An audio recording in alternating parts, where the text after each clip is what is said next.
কোন জমিনের মাটি আমার হবে গোরস্থান। কাদের চোখের জলে আমি পাবো পরিত্রাণ। কোন জমিনের মাটি আমার হবে গোরস্থান। কারা আমায় গোসল দেবে, কে আনিবে কাফন। কারা আমায় কেঁদে কেঁদে করে দেবে দাফন। কারা আমার পাশে বসে, কারা আমার পাশে বসে শোনাবে কোরআন।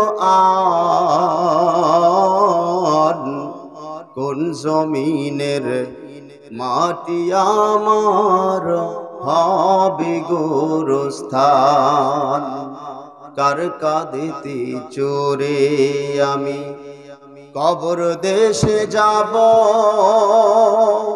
জানি না কার মোনাজাতে আল্লাহর রহম পাবো। কারো সিলাই করবেন ক্ষমা মালিকে রব্বানা। কোন জমিনের মাটি আমার হবে গোরস্থান। মুহাব্বতের জিকির করেন সুবহানাল্লাহ আলহামদুলিল্লাহ লা ইলাহা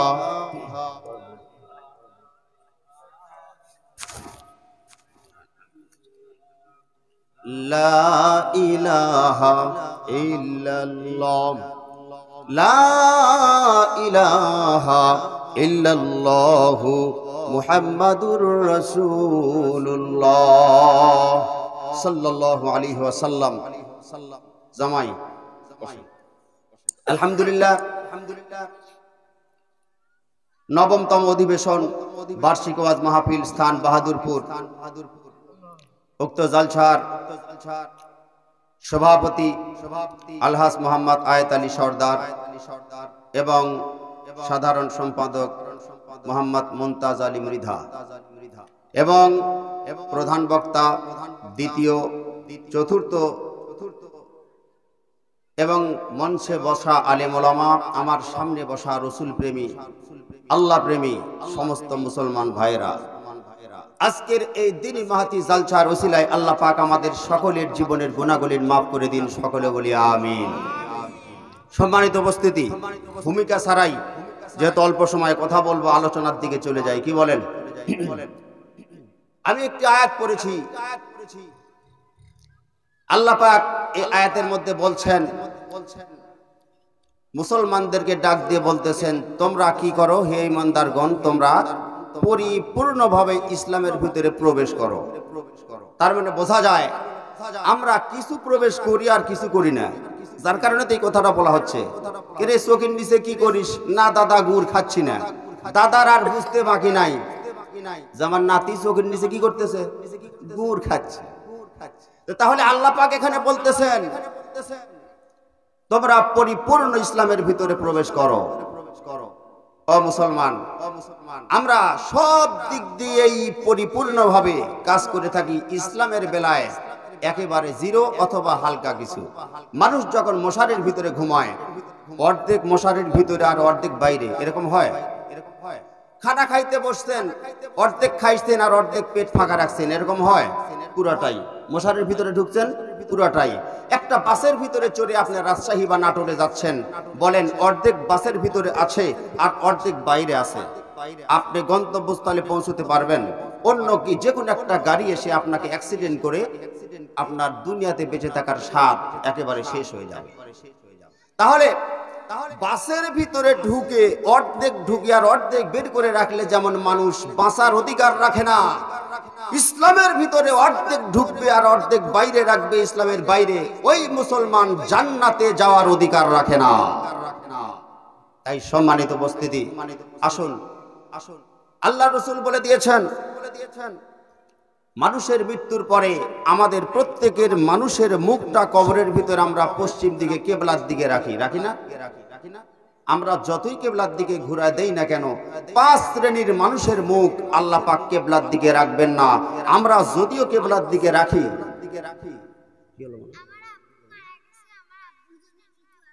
আচ্ছা আচ্ছা, এই হ্যাঁ, আচ্ছা আচ্ছা, ও আচ্ছা আচ্ছা, ঠিক আছে, আচ্ছা আচ্ছা। সম্মানিত উপস্থিতি, তো বলছিলাম আল্লাহর রাসূল এখানে বললেন 5 শ্রেণীর মানুষের মুখ কিবলার দিকে থাকবে না। এই 5টা পয়েন্ট আমরা শুনবো তো ইনশাআল্লাহ। সম্মানিত উপস্থিতি, অন্য আরেকটা হাদিসের মধ্যে আল্লাহর রাসূল বলছেন মাজলিসু ফিকহিন খায়রুম মিন ইবাদাতি 60 সানা।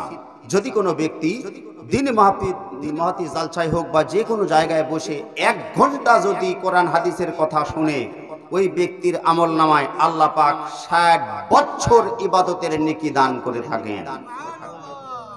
আপনারা আজকে সুযোগ পেয়ে গেছেন, 1টা ঘন্টা থাকবেন তো? আমার বক্তৃতা 1 ঘন্টা, তারপরে প্রধান বক্তা আছে, আরো বসে থাকলে 2 ঘন্টা থাকলে 60 120 বছর। 120 বছর কে কে বেঁচে আছেন? হাত জাগান তো। আছে? মুসলমান, আল্লাহর নবীজি বলে দিয়েছেন হাদিসের মধ্যে কুল্লু উম্মতি মুআফান ইল্লাল মুজাহিরিন, আমার উম্মতের মধ্যে সমস্ত উম্মতেরা জান্নাতে যাবে, কেবলমাত্র ওরা ছাড়া যারা প্রকাশ্য গুনাহ করে। যারা প্রকাশ্য গুনাহ করে তারা ব্যতীত সবাই আল্লাহর জান্নাতে যাবে। বলুন তো আমাদের মধ্যে প্রকাশ্য গুনাহকারী আছে না নাই? 31st নাইট, গত রাত গেল, ডিজে গান দিয়ে, ডিজে গান বাজাইতে বাজাইতে মুসলমানের সন্তানেরা মাটি কাঁপাইতেছে। আমি যুবকদেরকে বলতে চাই, ও যুবক, আজকে তুমি তোমার বাবার টাকায় ডিজে গান দিয়ে আল্লাহর জমিনকে কাঁপাইতেছো। তুমি যেদিন মৃত্যুবরণ করবে কবরে, ওই মাটি তোমাকে কাঁপাবে, দুনিয়ার কোনো দাদাবাবু রক্ষা করতে পারবে না। ঠিক কিনা বলেন? কোন মুসলমানের জন্য 31st নাইট এটা পালন করা হারাম, হারাম, হারাম। আল্লাহর রাসূল বলে দিয়েছেন যদি কোনো ব্যক্তি কোনো দিন উদযাপন করতে চায়, কোনো বছরের শুরুতে কিছু করতে চায়, তাহলে ওই ব্যক্তি যেন 2 রাকাত নামাজ দিয়ে ওই বছর শুরু করে। তাহলে ওই বছরের মধ্যে যদি ওই ব্যক্তিটা মারা যায়, আমার আল্লাহর নবীজি বলেন যার শুরু হয়েছে বিসমিল্লাহ দিয়ে, আল্লাহ তাআলার নাম নিয়ে, নামাজ নিয়ে, ওই ব্যক্তির জায়গা আল্লাহর জান্নাত ছাড়া আর কোথাও হতে পারে না। মুসলমান, আজকে মসজিদের সাথে সম্পর্ক নাই, সম্পর্ক হলো ডিজে গানের সাথে, সম্পর্ক হলো সাউন্ড বক্সের সাথে, সম্পর্ক হলো বাতিলদের সাথে। ও মুসলমান, মসজিদের সাথে সম্পর্ক লাগান। আজকের যে মাহফিলটা, এটা হলো মসজিদের সাথে সম্পর্ক রাখার মাহফিল।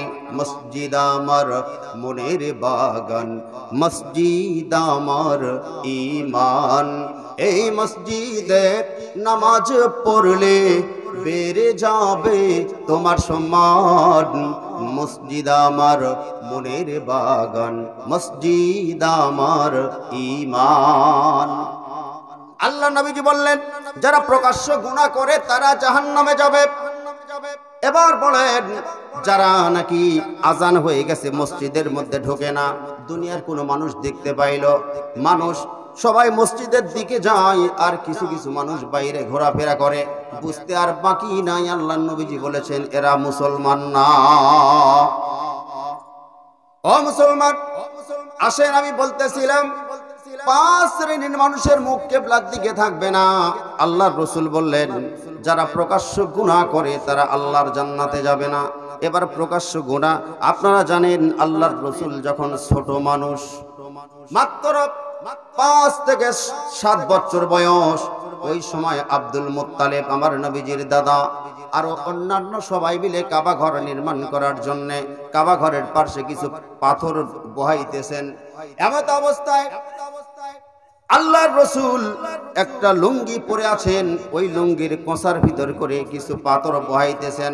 এমত অবস্থায় একটু পরে একজন ডাক দিয়ে বলতেছে, তুমি তো ছোট মানুষ, মাল কাচ্চা যাকে বলে মাল কাচ্চা মারো। তারপরে অন্য একটা কোন বাসনত করে তারপরে পাথরগুলি তুমি বও, তাহলে ভালো লাগবে। আল্লাহর রাসূল তখন চিন্তা করলেন, এখানে এতগুলি মানুষ, মাত্র 5 বছর বয়স আল্লাহর নবীজি, এতগুলি মানুষের মধ্যে আমি মাল কাচ্চা মারবো, নিংটি মারবো, আমার হাঁটু বের হয়ে যাবে, আমি এই লজ্জা রাখবো কোথায়? এই চিন্তা করতে করতে আল্লাহর নবীজি অজ্ঞান হয়ে জমিনে পড়ে যায়। আর 80 বছর বয়স হয়ে গেছে, মাল কাচ্চা দিয়ে হাঁটুর উপরে কাপড় উঠায় কোদাল কোবায়, আমাদের দেশে আছে না নাই?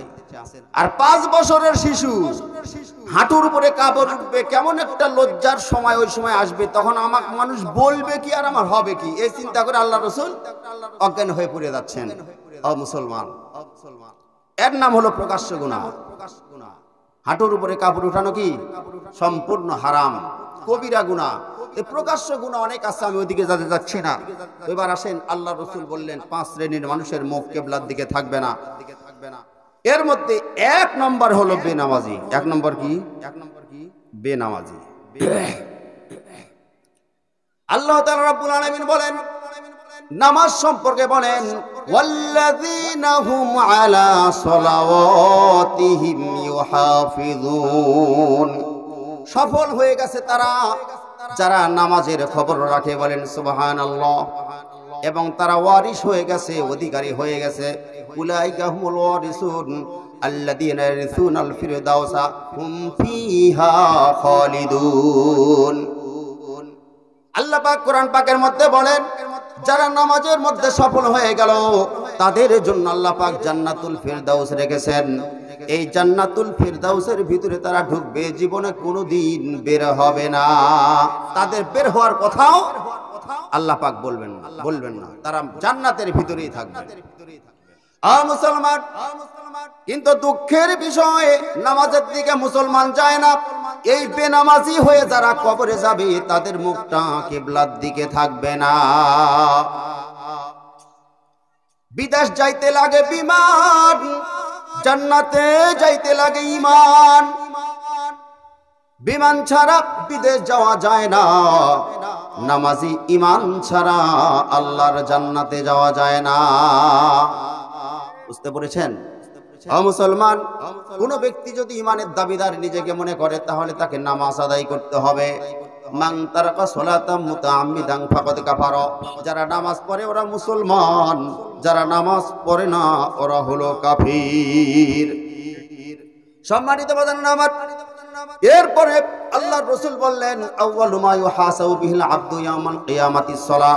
কিয়ামতের দিন সর্বপ্রথম নামাজের হিসাব নেওয়া হবে। সর্বপ্রথম নামাজের হিসাব নেওয়া হবে। নামাজ পড়বেন তো ইনশাআল্লাহ? আজকে বুঝতেছেন, গত বছর ওয়াজ করলাম, আমার পাশে বসেছিলেন এই গ্রামের আফজাল ভাই, তাই না? আজকে ভাইজান কবরে, আমি দোয়া করি ভাইজানের জন্য। মুখে সুন্নাতি দাড়ি নিয়ে উনি কবরে চলে গেছেন। আজকে মুসলমান তো দাড়িটাও রাখতে লজ্জা হয়, দাড়িও রাখে না। আবার কে কেউ দাড়ি রাখে, নামাজ পড়ে না। কথাটা মনে রাখবেন। রবি ঠাকুর আর হচ্ছে কবি নজরুল কথা হচ্ছে। এবার কাজী নজরুল ইসলামকে বলছে, রবি ঠাকুর তুমি কবি নজরুল করলে মস্ত বড় ভুল, মুখেতে দাড়ি নাই, মাথা ভরা চুল। এবার কবি নজরুল বলতেছেন, তুমি রবি ঠাকুর তোমার ক্ষমতা প্রচুর, তোমার মুখ ভরা দাড়ি, আমি তাতে খুশি ভারী। তুমি করো না আশা, আমার আল্লাহ দয়া করবে তোমার দাড়ির মধ্যে বাসা। কখনোই না।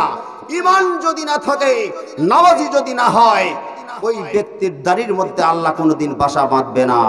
আজকে যুবক ভাইদের প্রত্যেকের ভাইদের মুখের মধ্যে দাড়ি দেখতে পাই, তবে ছোট। আমি বলি এই দাড়িটা কিসের দাড়ি?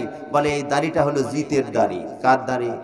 ভারতের অভিনেতা একজন নায়ক আছে, অভিনেতা জিত। এই জিতের যা দাড়ি, ওই যুবকের সেই দাড়ি। আমি বলি যুবক, দাড়িটা লম্বা রেখে দাও। দাড়ি কেন ক্লিন শেভ করো? বলে দাড়ি এই জন্য ক্লিন শেভ করি, দাড়ি কাটলে পারে আমাকে ইয়ং মনে হয়, অল্প বয়স্ক মনে হয়, এই জন্য আমি রাখি।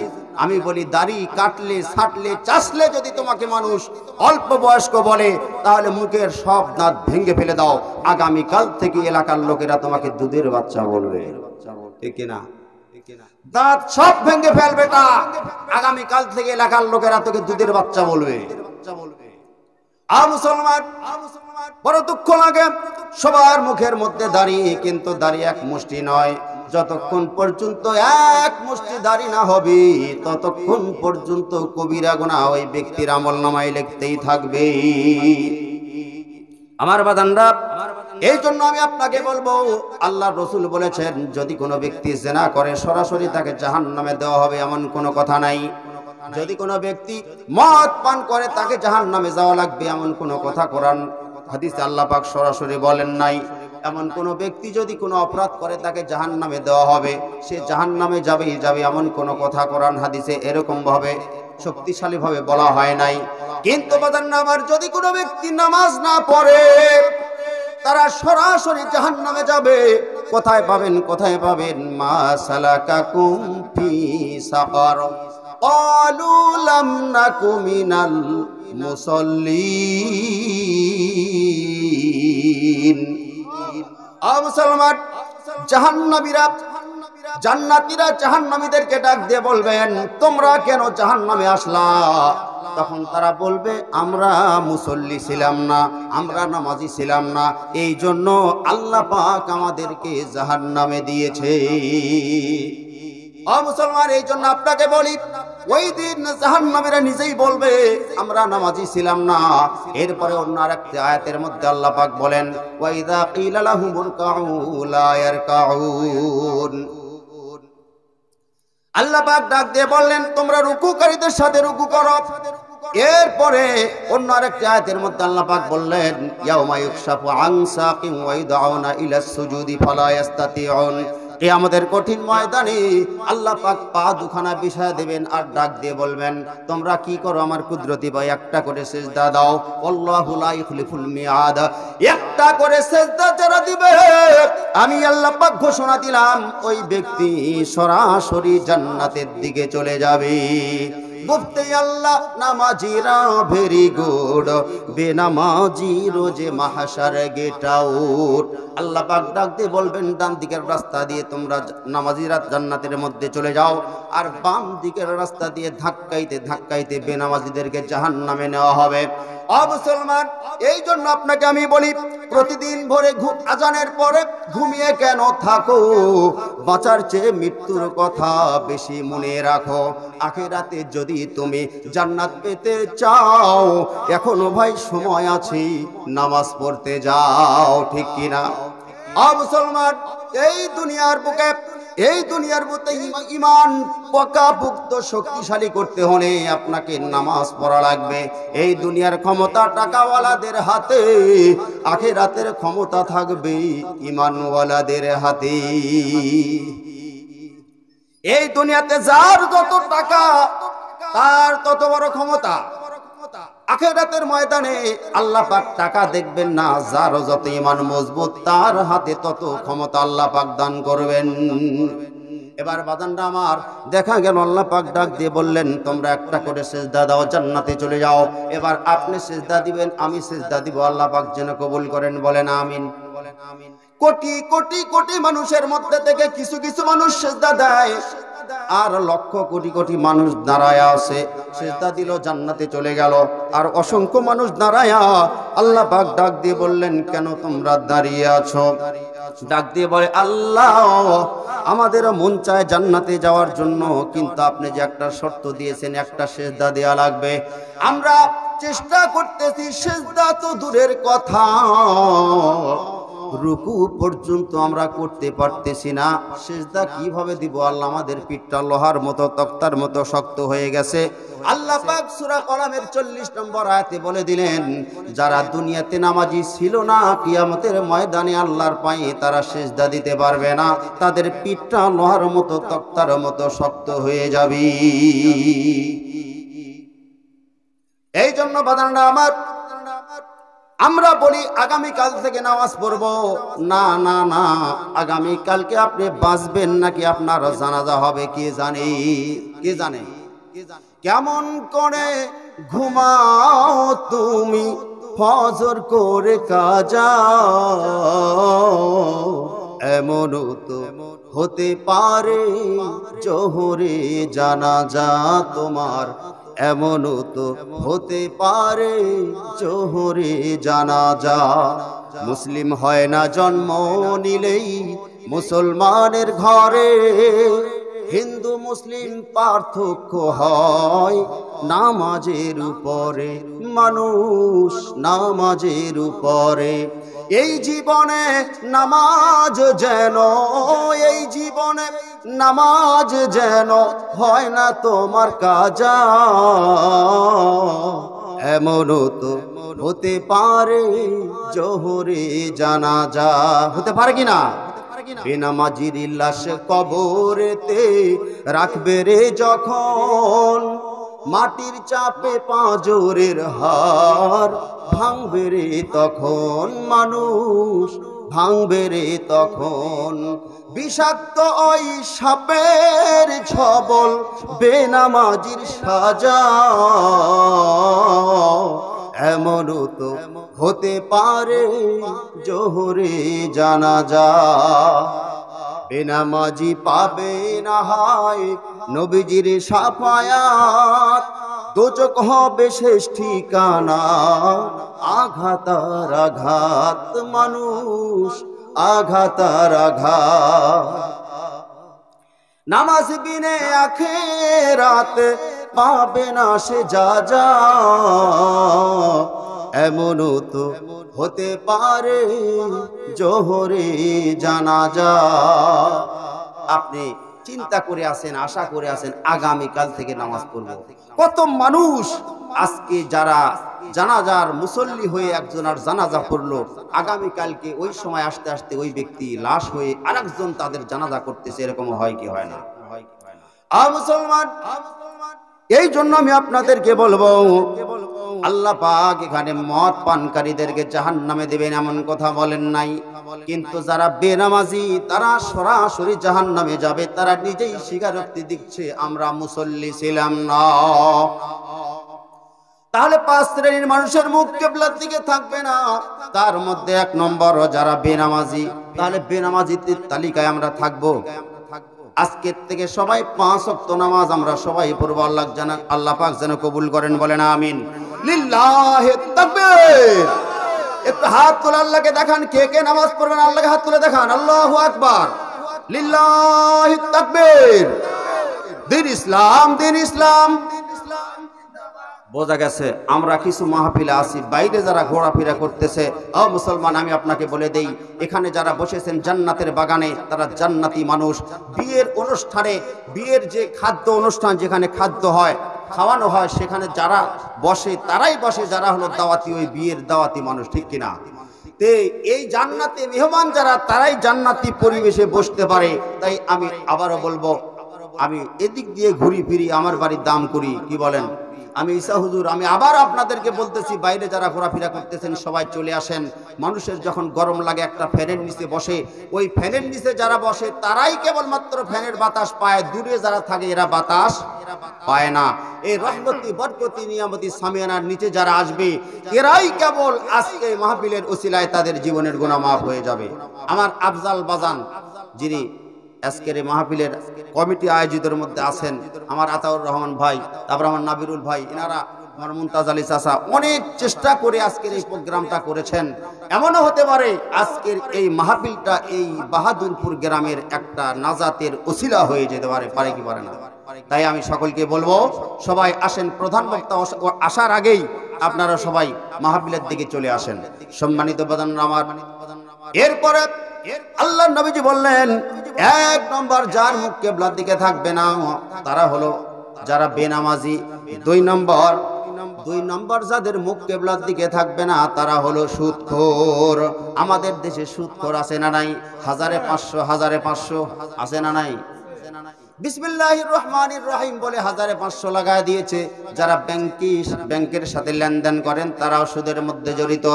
এইভাবে বাজানরা আমার হাজার হাজার সুদের রাস্তা, এই সুদের রাস্তার থেকে আমাকে আপনাকে বাঁচতে হবে। যদি না বাঁচেন আল্লাহ পাক ডাক দিয়ে বলতেছেন, ইয়া আইয়ুহাল্লাযীনা আমানুত্তাকুল্লাহা ওয়া যারু মা বাকিয়া মিনার রিবা। আল্লাহ পাক ডাক দিয়ে বলতেছেন, হে ঈমানদারগণ, তোমরা সুদকে ভয় করো। সুদের যে বকেয়া, যে সুদের যে লাভ লস, যেগুলি টাকা পয়সার আদান প্রদান করো, এর থেকে তোমরা আল্লাহকে ভয় করো। কেননা যদি তোমরা কি না করো, ভয় না করো, আল্লাহ পাক ডাক দিয়ে বলতেছেন, যদি সুদটাকে তোমরা বন্ধ না করো, সুদের ব্যাপারে আল্লাহকে ভয় না করো, তাহলে তোমরা কি করো, আল্লাহ এবং আল্লাহর রাসূলের সাথে যুদ্ধ করার জন্য প্রস্তুত হয়ে যাও। আল্লাহর সাথে যুদ্ধ করবেন এমন শক্তি কারো আছে? রসুলের সাথে যুদ্ধ এমন কেউ আছে? আল্লাহর রসুলের শক্তি কেমন শুনে যান। কিতাব থেকে বলছি, এই দুনিয়ার মধ্যে বীর শ্রেষ্ঠ 40 জন যুবক, এই 40টা যুবকের যত শক্তি, জান্নাতি একজন যুবকের সেই শক্তি, বলেন সুবহানাল্লাহ।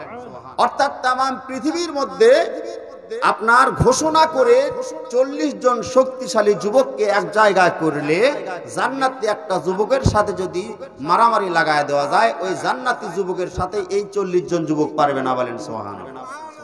এইরকম ভাবে আমার রসুল জান্নাতি 40 জন যুবকের শক্তি আল্লাহ রসুল একাই রাখতেন, বলেন সুবহানাল্লাহ। আল্লাহ রসুলের সাথে আপনি যুদ্ধ করবেন এত সহজ? আল্লাহ রসুলের শাহাদত আঙ্গুলের একটা ইশারায়